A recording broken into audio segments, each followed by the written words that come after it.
This is the Lone Crater YouTube. We hope this video helps. In this video, I will explain how to make ranch dressing powder.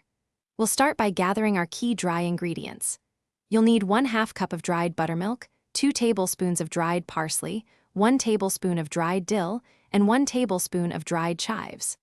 Also, prepare 1 tablespoon each of onion powder and garlic powder, plus 1 teaspoon of salt and 1/2 teaspoon of black pepper. These precise measurements ensure a perfectly balanced flavor profile. Now that you have all your ingredients ready, it's time to combine them. Pour everything into a medium-sized bowl. Using a whisk, mix all the powders and herbs together very thoroughly. You want to ensure every ingredient is evenly distributed throughout the blend.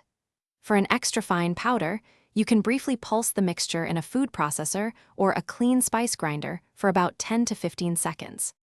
Once your ranch dressing powder is perfectly mixed, proper storage is key to maintaining its freshness and potency. Carefully transfer the entire batch into an airtight container. A glass jar with a tight-fitting lid works wonderfully. Store this container in a cool, dark place, like your pantry or a cupboard, away from direct sunlight and heat. When stored correctly, your homemade ranch powder will remain fresh and flavorful for up to 6 months. Now for the fun part, using your delicious homemade ranch powder. To make a classic ranch dressing, simply whisk 2 tablespoons of the powder with 1 cup of mayonnaise and 1 cup of milk. Let it chill for 30 minutes. You can also sprinkle the dry mix directly onto popcorn, roasted potatoes, or chicken for an instant flavor boost. It's also fantastic in dips, marinades, or as a seasoning for breading. Thanks for watching. Consider subscribing if we helped you.